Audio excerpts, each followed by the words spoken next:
Good afternoon, everyone. Let me call to order this work session of the West Palm Beach CRA. Today is Monday, July 25th, 2022, and the time is 3:04 p.m. And Mr. Rue, do you want to tee up the first item for discussion, the Sunset Lounge operations? Yes, Mayor, thank you. Commissioners, as you know, recently there was a notice that went out that the group that was selected to operate the Sunset Lounge was disqualified, and as a result, without additional direction from this body, we are unable to move the project forward. So tonight, or this afternoon, we will present to you essentially two options on how to continue to move the project forward that Ms. Baker will go into here in a moment.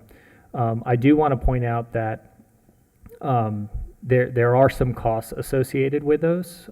So the reason why both of these items, both 314 and Sunset, we needed to have these addressed quickly is because they do, each one of them, depending on the direction of the board, could have effects on the budget that also needs to be presented to you in the coming weeks, both in a work session then ultimately for adoption. So time is of the essence for this year, just so that we can properly budget and make sure that we have the appropriate funds allocated depending on the direction in which this body would like to go. So if there aren't any questions related to that, Mayor. Before we go further, Madam City Attorney, what is the policy concerning public comment at a work session? Yeah, we don't have public comment during our work sessions. Okay, just wanted that stated publicly. Right, board members, you have any questions before we hear the staff presentation? Commissioner Warren? Is it a policy that we don't have public comment during the work sessions, or what is that based off of? We have always, during our work sessions, from the time that I can remember, have, as a policy, not done public comments. There's no formal action. The law that requires public comment is that public comment is required before final agency action. And since there's no final agency action that occurs during those work sessions, we don't take public comment. So if a decision is made to act, to move forward, would that warrant public comment? Before your final agency action, you would take your public comment when you sit as a board and vote on a matter. But direction in and of itself, we don't take public comment at those work sessions. And the final action is the award of the contract. Correct. All we're doing now is giving staff direction in which to proceed. Any follow-up? Any other questions? Okay, let's proceed with the presentation. Thank you. Good afternoon, Mayor and Commissioners. Gina Baker, Historic Northwest Project Manager. We're here this evening to discuss the path forward for operations of the Sunset Lounge. And you will be giving us direction on how to proceed based on the two options that will be presented here shortly.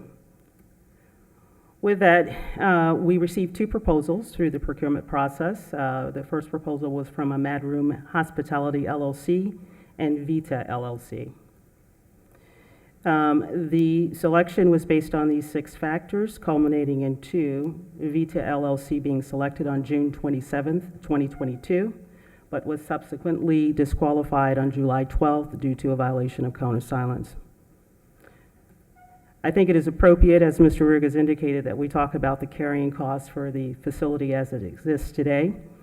We were scheduled to receive a certificate of completion on July 22nd, which was Friday, at which time that would have meant demobilization of the current GC or contractor of record. Because of some supply chain issues and delays, we have 3 minor issues that are involving the AC system, and we're not expecting those parts to come in until about 45 days. But with that being said, I'd like to point your attention to the monthly operational costs for the building, which is roughly $26,710 per month.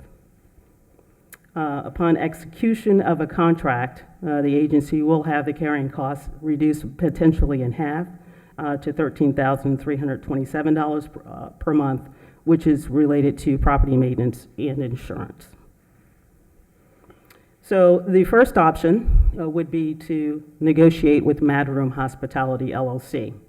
This is an estimated aggressive timeline, and I'm just going to go through the bullet points for the public. The first would be to present an agreement for CRA board approval in October of 2022. September 2022, we will procure remaining FF&E, finalize the design, and direct bill the agency. October 2022, any required permitting associated with the FF&E would be underway. And then in November through January, we would commence those construction of the FF&E and hiring and training of staff. That is the Mad Room folks. We have, through the timeline, projected a grand opening and or soft opening January, February of 2023. The carrying costs under this option are estimated to remain with the CRA for 1 to 4 months, and that's estimated between $26,000 and $106,000 per month. Option 2 is to reissue the solicitation for the operator. And this is a 2-step process. Again, this is a very aggressive and estimated timeline.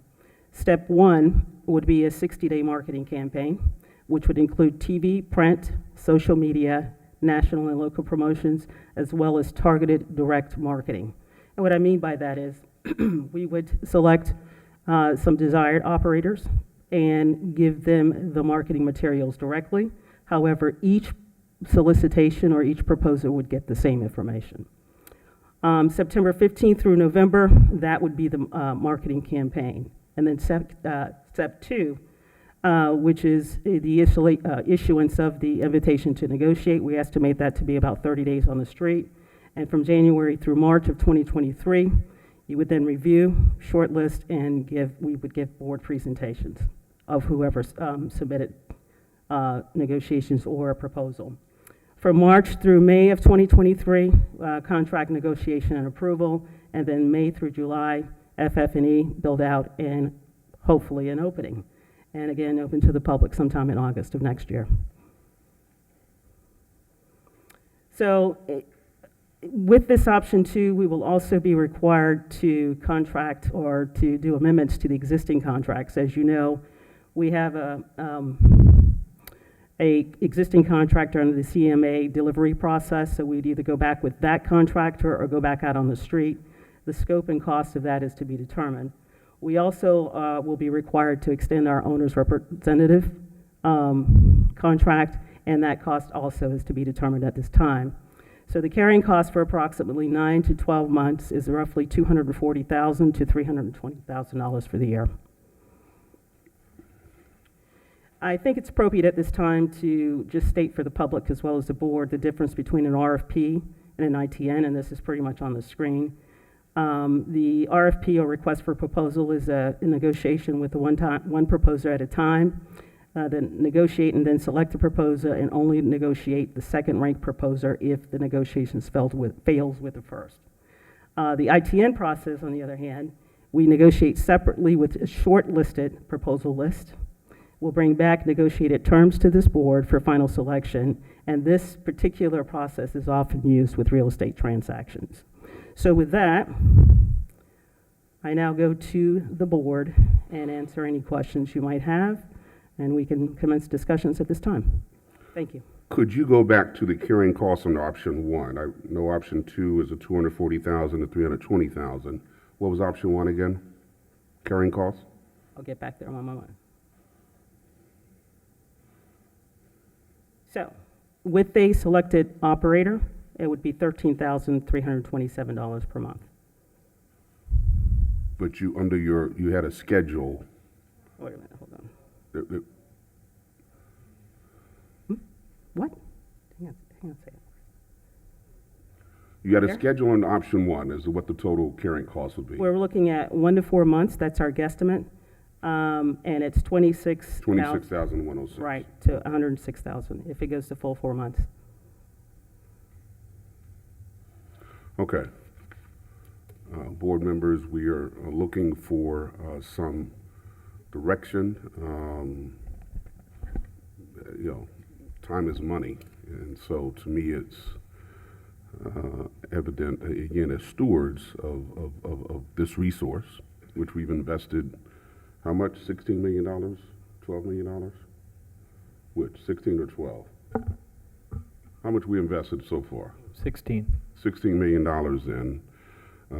As the stewards of that investment, I would hope that we would try to minimize any additional outlay of funds, meaning that we would go with option one. I know there was some concern as to, well, first of all, Mad Room, as I recall, correct me if I'm wrong, was the highest rated of the two based upon the competitive process that had been before, the votes. So this is not, you know, a step out of the unusual. Second thing is, I know there's some concerns about its relationship with the community and that type of thing, and its commitment to community projects.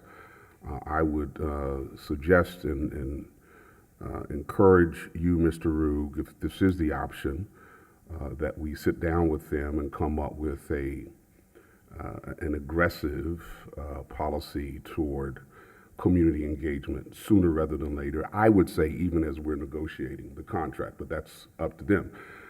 The point is, I believe we can get there in terms of their relationships with the community, their understanding of what it would take, and their communication of that understanding of what it would take to run this and respect the historical significance of the Sunset Lounge. So I would certainly be amenable and supportive of option one, to minimize the carrying costs and recognizing that we have chosen the highest rated vendor, and also there is time to have them hit the ground with the community.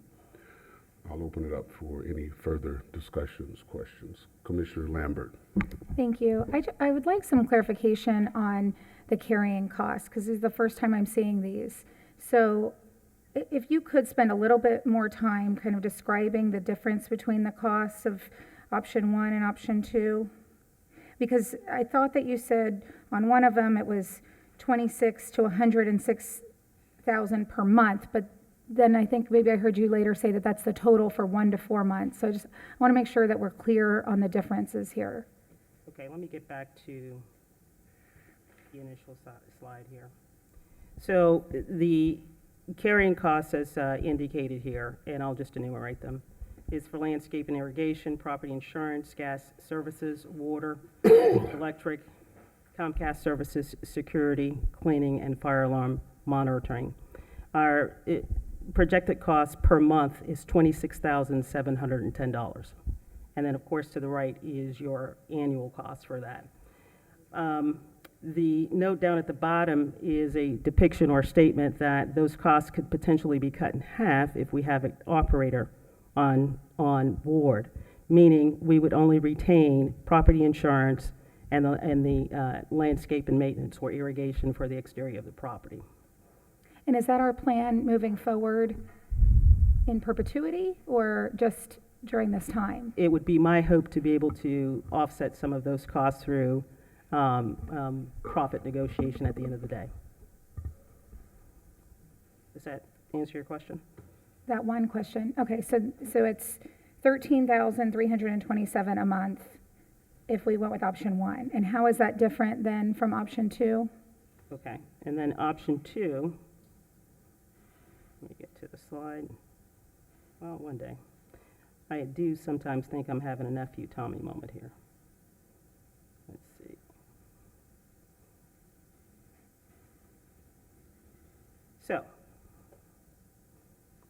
So now with option two, we would incur all of those costs because we would be in contract negotiations up to 9 to 12 months. So at a 9-month point in time, we're looking at a $240,000 outlay for all of those costs. If we were to end up in a 12-month scenario, it would then be the total of $320,000. without an operator and going through the ITN process as part of option 2. Okay, so option 2, worst case scenario is $320,000. That is correct. And option 1, worst case scenario was $106,000. That's correct. Yes, ma'am. Thank you. Any other questions, comments? Board members, President Fox? Thank you so much. In one of the slides, you described the 60-day marketing campaign if we were going to go with option 2. Can you talk a little bit about what that looked like the first round in terms of the outreach we did, the promotion, the marketing, if you see it this being similar, or if you have other ideas for what we would do moving forward? It would be similar, but a bit more targeted. I'm going to ask our marketing person to come up here, but without putting her on the spot just at the moment. The difference between this effort and the first one would be we would do a targeted marketing initiative, meaning there would be a direct selection of what we think would be fit operators, and then we would give them that marketing materials, and then, of course, try to encourage them to apply when the ITN is issued on the street. If you want to elaborate a little further on that. Hold on one second. And Commissioner, just to add a bit more detail to that. So there's a variety of jazz operators out there that we think could be a really good fit. And we would, under a direct marketing scenario, make sure that they were aware of the opportunity and explain to them the dates and the timing and how to apply and when that would come prior to any issuance going out. And then the issuance would go out. And then at that time, everybody would be under a cone of silence where direct communications would cease with anybody. And it would just be with our procurement department. Did we do something similar the first go-round? Richland Miller, CRA Marketing Coordinator. So in the first round of this RFP solicitation, the solicitation hit the streets, I believe, February 1st of this year. And so what we did was there was the initial posting of the RFP to various software like the Bandstar, and then a few websites, in addition to lists of contacts that we did have that we wanted them to know about the actual solicitation. At the point that we decided to do the extension of the RFP, we did do a more concerted marketing effort where we had a media day at the Sunset Lounge with about all of our local and regional media on hand. We also did some additional outreach to a broader group of just different operators or potential restaurateurs. So the second, like I said, at the point that we did the extension of the RFP, which was about the end of March, early April, we did do a more targeted marketing effort with press release being deployed, and then the actual media day on site. Follow-up, Madam President? Commissioner Lambert? I have a follow-up to that. So what I wanted to ask that same question, and the follow-up is, we want to make sure if we were to postpone this, that we would do something that would create a different result. That I think that some of the thing that we struggled with on this dais before was that we had just 2 to select from. And so what makes us feel like we're going to get anything different by doing this than what we did before? Mr. Rugg, you want to weigh in on that? Agreed, Commissioner. And that's the reason why we're talking about a direct marketing effort is because essentially we did electronic notifications through emails and things like that went through the procurement department. But with a direct marketing campaign, we can actually mail or hand deliver packets of information to ensure that the opportunity is in fact received by the appropriate people that can evaluate and make decisions, along with all of the information on how to apply and the type of systems that local governments use in order to make a selection of this type. The feeling is that a lot of jazz operators, unlike say a road builder, aren't really familiar with perhaps government systems. So we do have to go a little bit, in my view, a little bit above and beyond through a more direct marketing effort that we would work with with our procurement department and with the city attorney to make sure that everything is done correctly, but it would be done in a direct marketing effort prior to any solicitation going out, that we would ensure in fact, that everybody, those that we know would be a good fit, and there's quite a few, especially if you look nationally, that they are aware of this really unique opportunity. But we can't guarantee that even though they're aware of the opportunity, they will pursue the opportunity. That is correct. The other situation we're dealing with here is we have the certainty of a vendor now.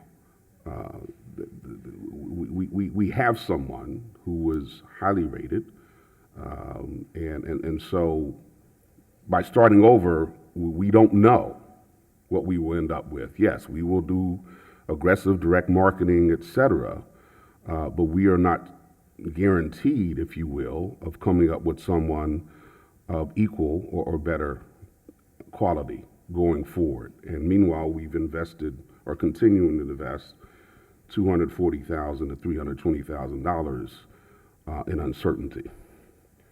I'll go to Commissioner Warren, and then we'll come back to you, Commissioner Lambert. Thank you. In the event that the RFP is reissued, will that RFP be modified from the original solicitation that was presented? You want to speak to that, Mr. Rube? Yes, Or just to be Paul clear, speak to so it? that's, Commissioner, to be clear, and that's, if we go to the last slide, and in your packet, I gave you a little cheat sheet of the slides. This will not be an RFP. It will be an ITN, which is a bit different, an invitation to negotiate.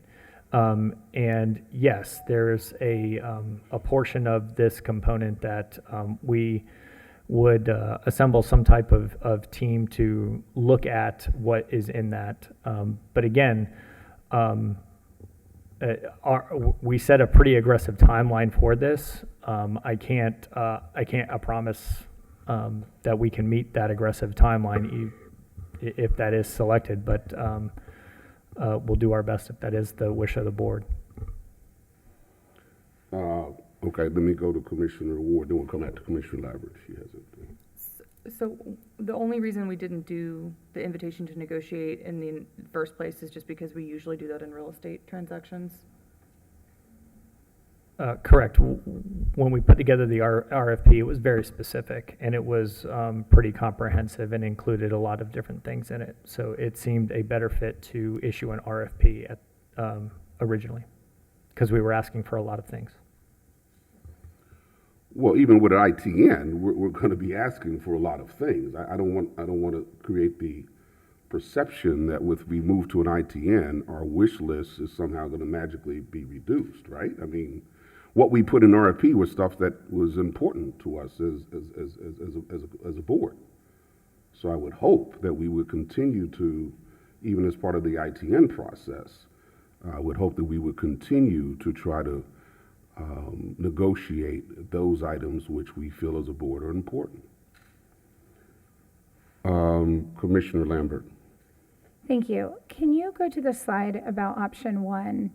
I just want some more clarification on what are the steps that would be taken if option one was chosen.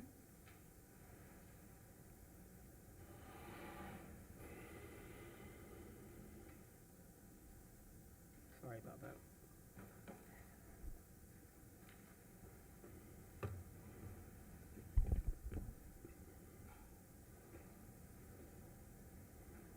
Okay. So the first thing that we would do, and in the option one scenario, excuse me one moment.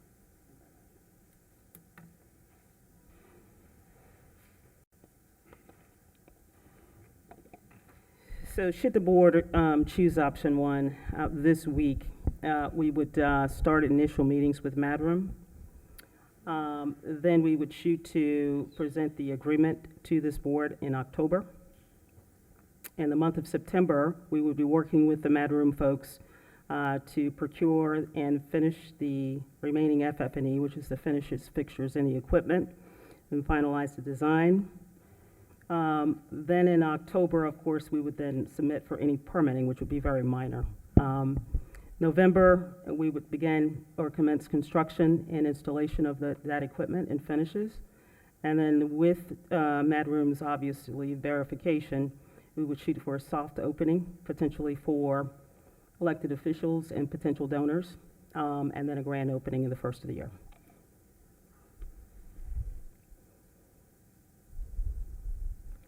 Any other questions, comments, board members?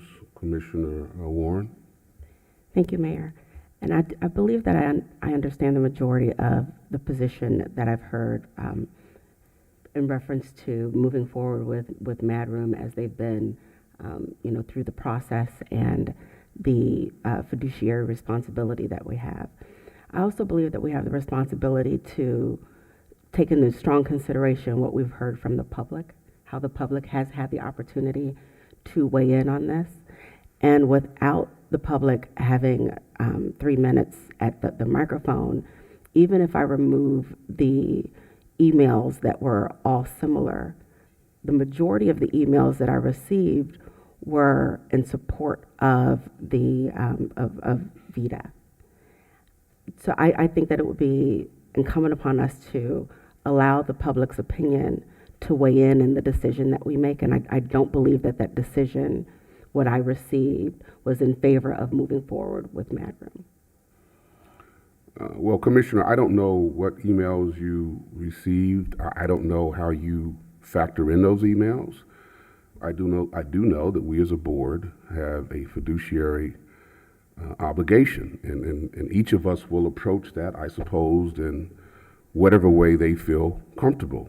You may place more weight on emails that you receive pursuant to an orchestrated lobbying campaign prior to the first decision, so be it. I, on the other hand, place more weight on the amount of monies the additional monies that we would have to spend, considering that we have a well-qualified, the highest ranked vendor already identified. So you and I will probably never agree on that, and I appreciate your view, and others can weigh in however they see fit, but we have a decision to make, direction to give staff so that we can keep this project moving. President Fox. Thank you. I know we had a lot of discussion about this the night of the actual vote, the discussion about whether we should put it back out to bid.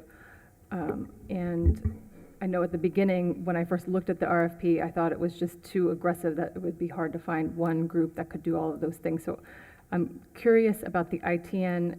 Chris, if you could just talk a little bit more about if we are looking for all the same qualifications, the experience, the activating the park. I mean, I think sometimes when you look at these national groups, restaurants, somebody that is booking national acts might not also be the same person that wants to activate a park. So I'm curious if the ITN will just be basically someone coming to us with their qualifications, or if there are still going to be specifics that we're asking for.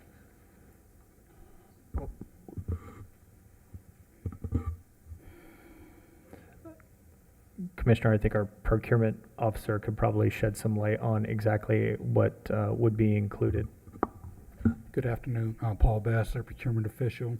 So basically, a RFP that was Could you submitted- speak a little bit closer to the mic, Yes, please? I can. Sorry about that. So Paul Bass, a procurement official. So basically, the difference, the RFP, if we were to, or if you were to choose to go with a invitation to negotiate, it will not be a cut and paste of the RFP. We will have to reconsider the evaluation factors. I mean, the same elements that are in the RFP, qualifying, evaluation factors, they are all part of an ITN as well. So we will have to establish the guidelines, what's important to the city, what will we want to add to give us more oversight or more protection that we would think will favor the city. So we would still include evaluation factors. We will still have a committee that will evaluate the factors, but the primary difference is that if we find 3 qualifying firms, we are able to negotiate with all three qualifying firms. And the benefit to the city is that all three firms will know that they will have to put forth their best and final offer. So when we bring it back to the board, you will basically have the best proposals that we could possibly have for a decision to make, if that helps. Any follow-up, Madam President? Okay. Yes, Commissioner Ward. Would both of the Vita and Mad Room, can they apply again under the ITN?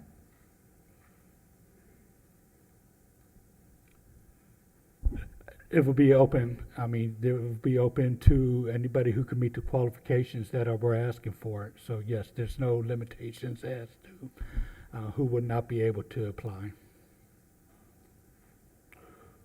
President Fox? Thank you.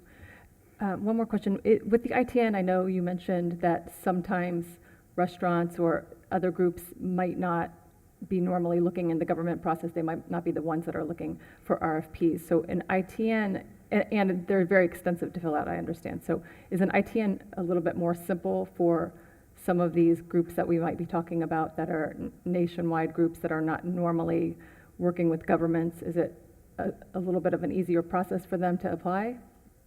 I would say no. ITN is still a procurement process. A lot of the services that we're looking for, typically your companies that will apply for it are not constantly putting together RFPs or putting together ITNs. So it's still a procurement process that will require, for companies that are not used to doing it, they may find challenges with it as well.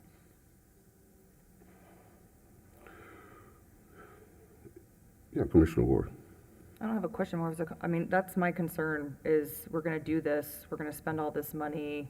It sounds like we already did direct marketing, not in the same manner, but we still did it. We had a great committee of people that helped with this whole process, still got 2 people.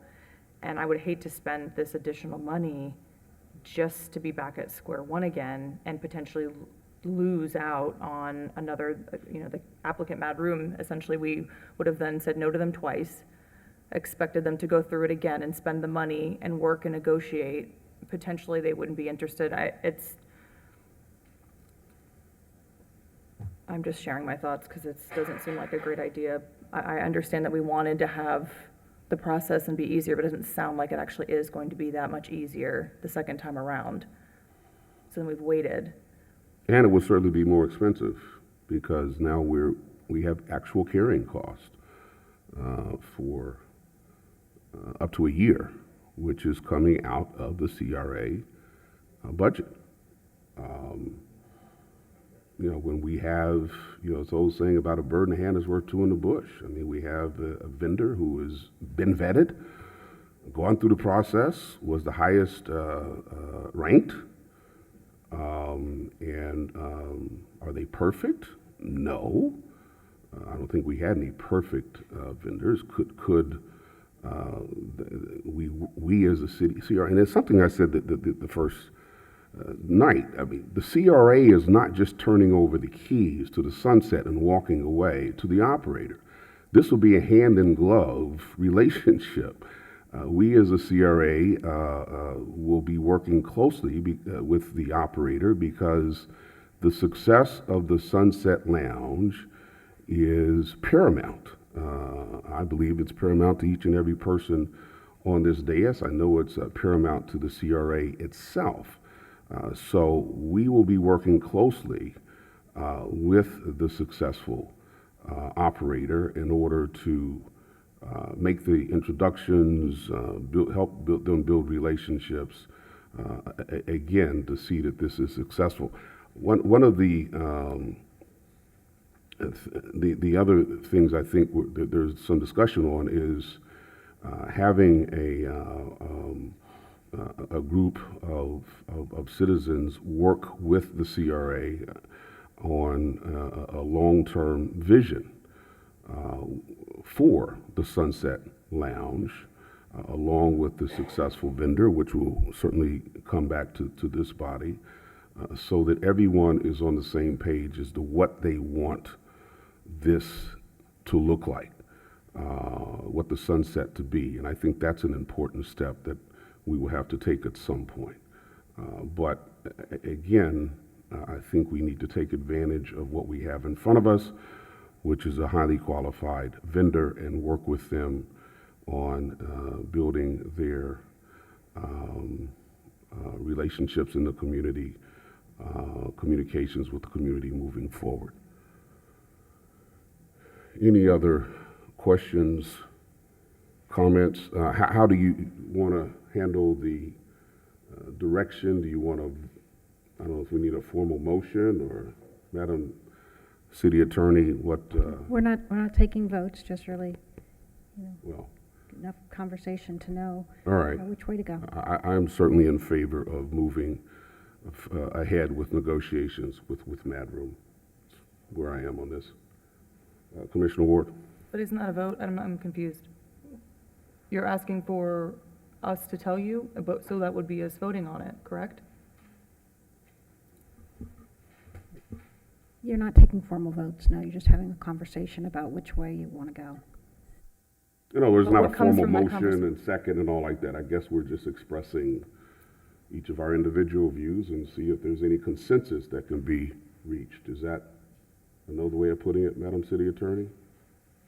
That's how you normally operate in your work sessions, All right. when staff comes to you asking for direction. Well, I, for one, am looking to move ahead with negotiations with Madroom. I'll just throw that out there. I don't know how others feel. Commissioner Lambert. And so the things that I'm really weighing here and that are weighing heavy on me definitely is the carrying costs. We're looking at a delta between option 1 and option 2, worst case scenarios of at least $200,000. So that's one thing to consider. The second is considering the risk that we would take that an ITN would produce additional, would they produce more quality or more quantity candidates? And then the third item that I'm weighing is that we have somebody who that we deemed as qualified. We didn't select them in the first round, but we didn't deem them unqualified. I'm having a hard time seeing any other option than option 1, given those 3 items. Mayor, I would like to know a little bit more about this idea that you have about a steering committee or a strategic plan for this, because I think that was the overarching message that was heard, was that we want to make sure that the vision for the Sunset Lounge isn't lost no matter who's the operator. Well, again, I don't have that etched in stone. It's something I've been thinking about in conversations with members of the community, and I thought it was a good idea. I've even had conversations with Mr. Rugg. I mean, we can certainly incorporate that as part of either the contract negotiations and certainly as further discussions among this body itself as to what, I don't know if we as a body have ever talked about collectively what we want to see in the sunset. So I think there should be an opportunity for us to weigh in on that at some point. Again, the next step, if Madroom is selected, is to enter into contract negotiations. But I think that conversation can be done and had, and certainly even with their input as to what do we want the sunset to look like. Well, and if I could, Mayor, on page 6 of the RFP, I mean, we did say that, and I would want to make sure that no matter who's running it, that they're reminded of, we had 3 objectives, but I think the first one is the one that is of most relevance, is the ultimate objective is the revival of the Sunset Lounge as a state-of-the-art performance and art-focused venue and African-American cultural tourism destination that pays homage to its rich jazz history and the Black history of the area, which further encourages the economic development of the historic Northwest neighborhood. And I would just want to make sure that we stay focused on that. Absolutely, and I don't disagree with that. But even if you look at that statement itself, are we looking at making the sunset something that is regionally recognized or nationally recognized for its jazz, the nature of the groups that it brings in? Or is it something that's an organization that's going to focus on local groups, or will it be something that will reach out to national and even international acts? I mean, I don't know if we've had that kind of conversation, but that language is certainly something that I would stick with going forward. But I think there's even room there for conversation as to what this will ultimately look like and what the vision is. Commissioner Warren. Would it make sense to have a workshop, a work session, workshop amongst us to understand this better? I'm just not comfortable. I don't feel comfortable moving forward or making the decision to move forward with Mad Room at this time. I would feel more comfortable if we had an opportunity to vet this a bit further, to discuss it as a board and come up with really and truly what you were saying. What do we want the sunset to look like? Listen, I mean, we're offering direction. My response to that is, I don't know what additional time would buy us. And we could walk and chew gum at the same time as the contract negotiations go on. And if you have an established vendor, then they could be part of that conversation as to what their view is. And I just threw that out as something that we can have a conversation going down the road. I don't want that to be that conversation to be a condition precedent to the decision I think we need to make today. I believe we can have that even as staff is working on, or even as we are working on finalizing negotiations for the contract. Commissioner Ward. They come back to us again if, like, for purposes of entering the operations contract, we approve that? Or I'm no? sorry? If we went with Mad Room and we negotiated, they have to come back again for approval? Oh, absolutely. The contract has to be approved by this body. Absolutely. So I feel like And we at that wanted- meeting, we'll take public comment. Yes, I mean, yeah, that's the final decision. Yes, absolutely. But I don't see what would be benefited by further delay. Either we're going to make a decision to move forward with Mad Room, or we aren't.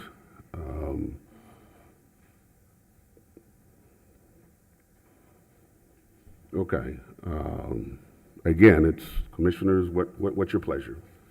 Yes, Just to follow up Commissioner on that, I understand what you're saying, Commissioner Warren, and I feel like if they didn't have to come back to us for approval of a final contract, I would understand that hesitation, but given that they have to do that, I feel like that's, on us to make sure that at the end of the day, it contemplates exactly what we're thinking of when it comes to community participation and what we envision Sunset, and really what we, meaning not we, the community, envisions for the Sunset Lounge.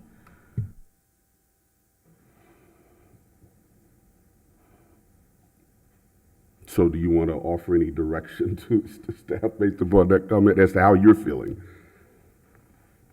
I'm okay moving forward with Mad Room. Again, I feel like this is more, it's a vote instead and a direction, but we can call it however we want to call it. President Fox. Thank you. I agree with Commissioner Warren. I am not comfortable moving forward today with Mad Room. I feel like those that I've heard from in my district, which is where this building is located, they were very supportive of VITA, and so to not even have the opportunity to hear from them at this point in any kind of public forum, I am not comfortable moving forward today, not with this contract. Thank you. All right. Commissioner Lambert, I don't know if you had expressed any preference.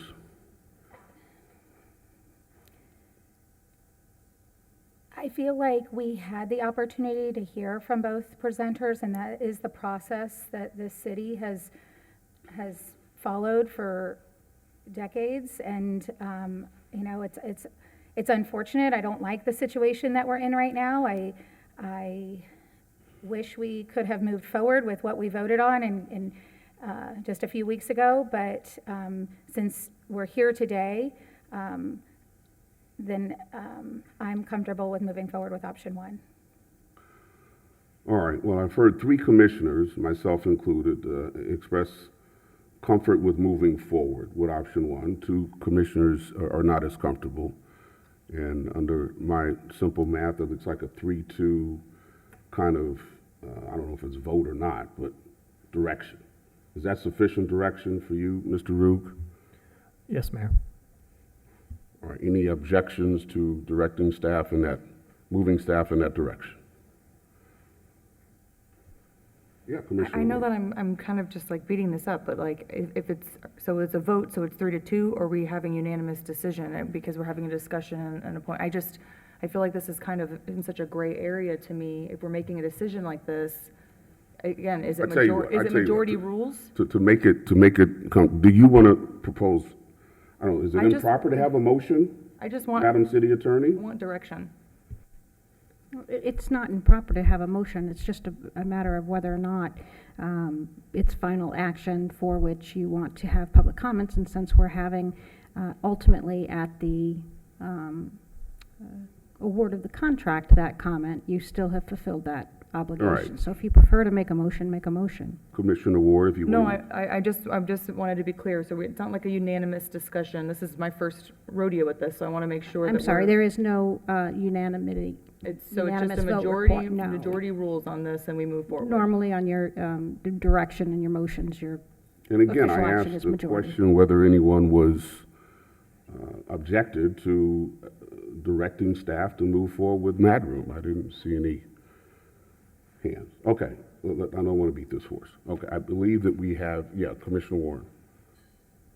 Then I object, and I believe that we should move forward with issuing an ITN. Very good, very good. I appreciate that. Okay. All right, so we have three that are comfortable moving forward, one who objects. So let's, staff, move forward with Madroom. Understood. Okay? Thank you all for your discussion on that. Now, let's turn to 314, item 314 Clematis. Mr. Rook, do you want to tee that up? Sorry, Mayor, I just need one of my staff members to start the presentation. No, Gina. Which one is it? It's- Which reso is it, Chris? It's the one right down. One that I have the thing on? Nope. Okay, here. Which one is it?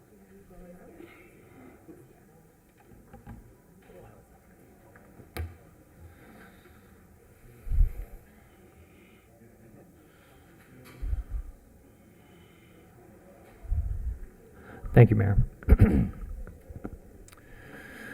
So second item for this evening, which also wanted to get some additional direction on, which is a bit more straightforward.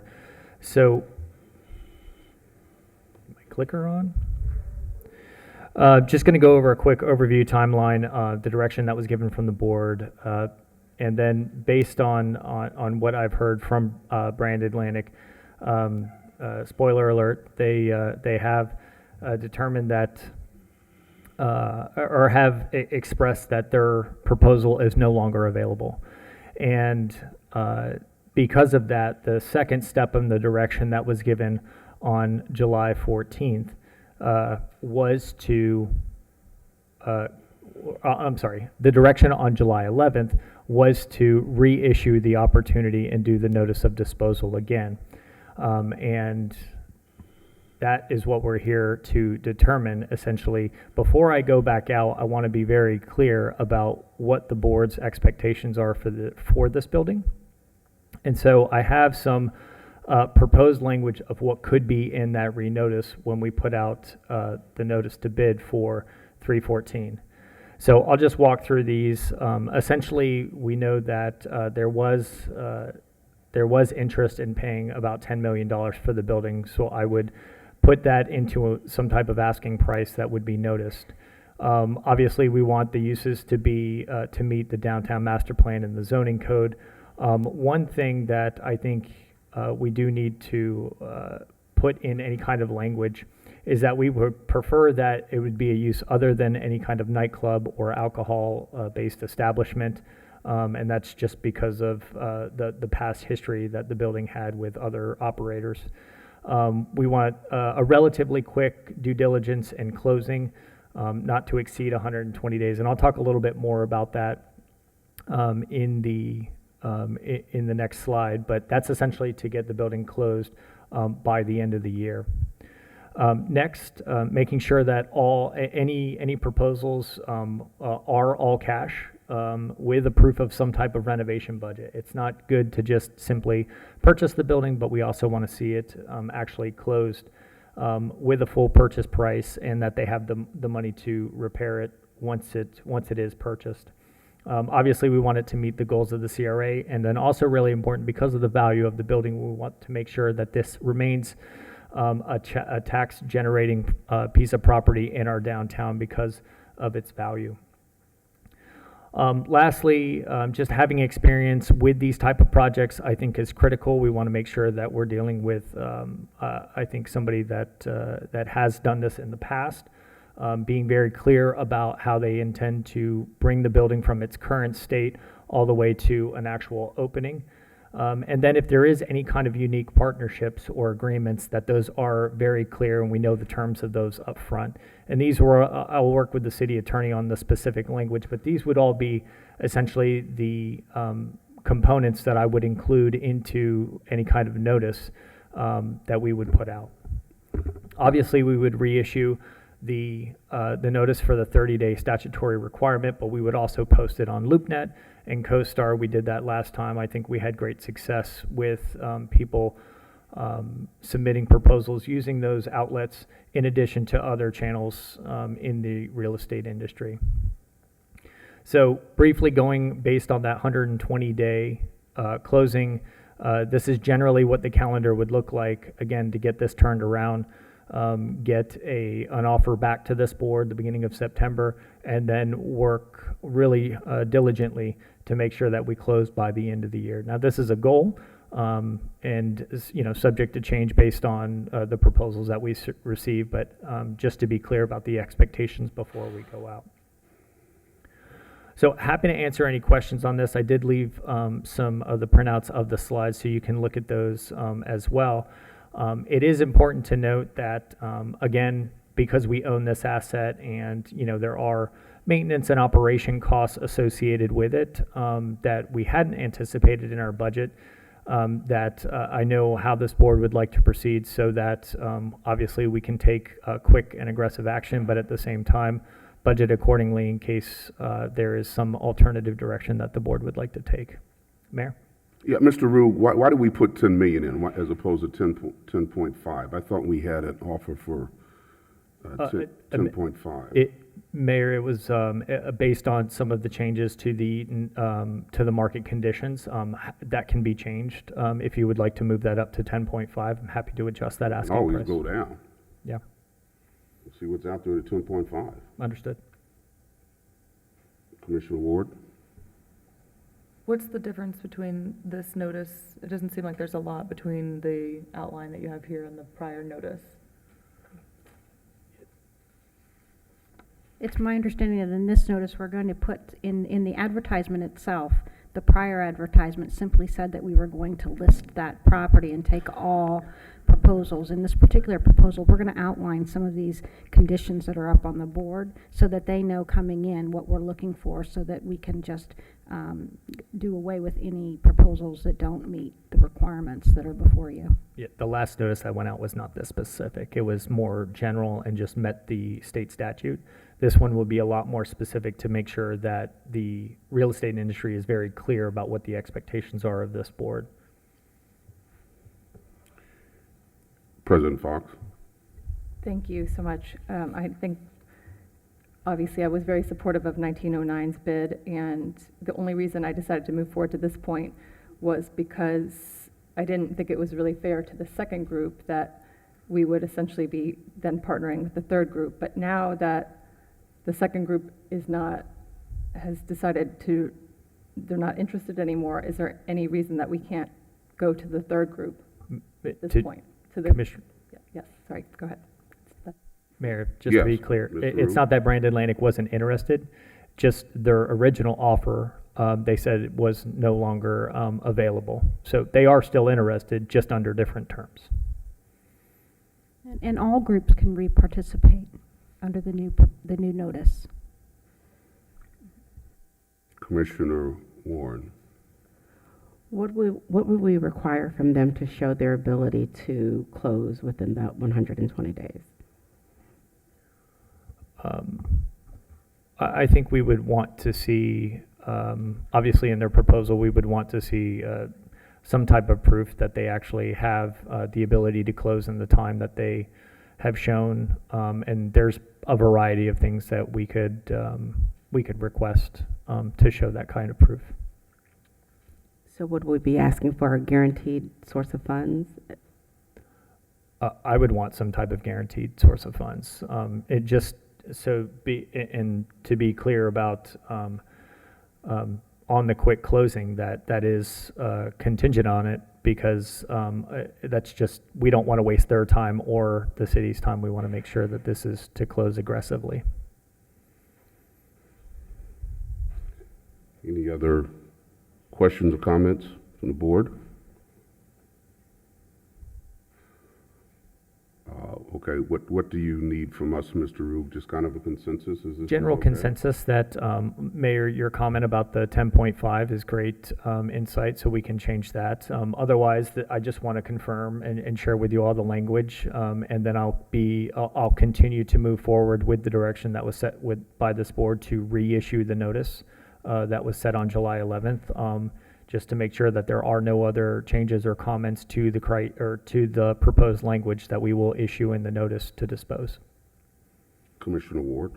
When it comes back to us, is it going to be like the first time we saw this or the second time? So that's a great question. One of the components that I am going to include on September 6th is that anybody that has issued a proposal on August 31st, and we would put some of the language in there, is that they do need to be prepared to present to this board on September 6th. If you all would like to do the same thing that we did last time, which is hearing proposals from everybody that has submitted. Commissioner Ward. I guess that was my point. I don't want to do the first time like we did and then saying, hey, we want to see more, and then do it again. I'd rather just skip to the part where we get to actually hear from the proposers ourselves and make that determination. That way we're not extending this more and more down the road. I believe that this additional language. Commissioner Warren. I'm sorry. You looked at me, so I thought that was the acknowledgement. I I usually believe say that, your name before I ask you to speak. Go ahead, Commissioner Warren. The additional proposed partnership agreements must clearly outline the terms of ownership. I think that helps to covers that gray area that we were in last time, and it does require more detail. So I do believe that this is certainly moving in the right direction. Okay, any other questions, comments? President Fox. Thank you. Just to clarify, those who applied before are still able to apply the second time around?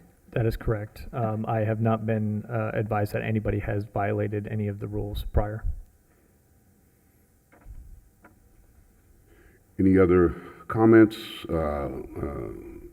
suggested changes to the notice? Commissioner Lambert?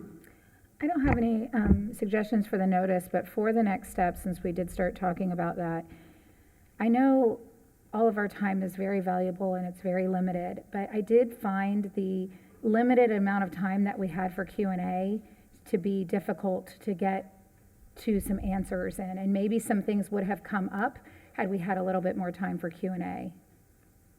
So Yeah, Mr. Rube. the only, because I'm kind of wedged between a rock and a hard place here, being that, we're before the city commission, and I try, understanding that you all have other obligations outside of being a CRA board member, try not to start too early. So if we do get a tremendous amount of proposals, allowing more time for the presentations is going to require, essentially, probably 3 to 4 hours worth of evaluation time. Follow up, Mayor? Yeah, sure. So in the past, when we've done this, and we've had, I think like with 8111, we had a short list of those, and then only, I can't remember how many, came in front of the board. And I don't know if there's the opportunity to do something like that so we can spend more quality time with the top candidates. Because it's a CRA property, 163-380 requires that you review all the proposals that come in that are, meet the requirements. Oh, interesting, okay. Okay, Commissioner Ward. Is there a way then, because I know a lot of our questions, I feel like are going to align with what we previously asked. Is there a way then to list out what we're looking for in response once we review them and have them address that during their presentation? Mr. Rue, do you want to weigh in on it? So, when the offers, Go ahead. I was going to say, when the offers close August 6th, or I'm sorry, August 31st, I mean, there is, about a week where we could turn them around. So, I mean, if I were able to get your questions prior through, if you were to review the proposals, because they could see them prior to it. They could absolutely see them Right. prior to, and I think you could create a system whereby you could review the proposals, ask your questions, and have us send them all out so that they bring those Right. answers back. Right. But I don't know if you have enough time between the 31st and the 6th to accomplish that, maybe. Well, It seems tight. Right. The easy part is getting the questions out. Getting the answers back is where we may run out of time. So, but if they know what the questions are ahead of time, then at least that way they're prepared to address it as part of their proposal. And then perhaps that would limit some of or make the question and answer period a little more efficient. But whatever your questions are, if they only pertain to one proposal, we would have to send those questions out to all of the proposers. And I think the fact that we're having a more detailed notice, and we're more specific about what we're looking for, I think will hopefully help the review process of the proposals, and may limit questions, but we could certainly try to get questions from the board out early and see what kind of responses we can get. Commissioner Lambert? So if they don't meet that criteria, they won't make it to the presentation date? Correct. For instance, if we get several and one of them doesn't have a renovation budget, then I would probably say that they don't meet the criteria because we wanted them to show a renovation budget.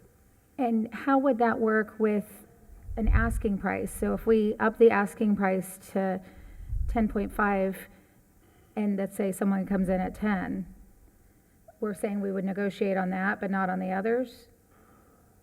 Well, the asking price, I mean, it's an asking price. So, I mean, that's kind of, it's hard to say. I think that if we have at least 3 that are 10.5 or more, and there's several that are, say, 8, then I would just bring the 10.5 forward for consideration. Yeah, I would agree with that approach. I mean, it's only fair to the others that if somebody steps up with 10.5, they've given us what we want. Okay, any other questions? All right, do you have sufficient direction, Mr. Rue, at this point? I do, as long as there's no other comments on the language or the selection once we receive the proposals. Well, I tell you what, can you give the commissioners maybe 24, 48 hours to get to you any additional changes, comments on this, and we'll have a hard stop at whatever time you say, and that way folks don't feel like they've had to rush their review from the dais? So, understanding that we wanted to notice this on August 1st, I would ask by the Close of business on Wednesday? so if that's okay, board members. All right, so you have close of business on Wednesday to provide any comments on the substance of the notice. All right? Great. Okay. Board members, do you have any other items for the good of the body? All right, Hearing none, this meeting is adjourned, and we will reconvene the City Commission at 5. Thank you.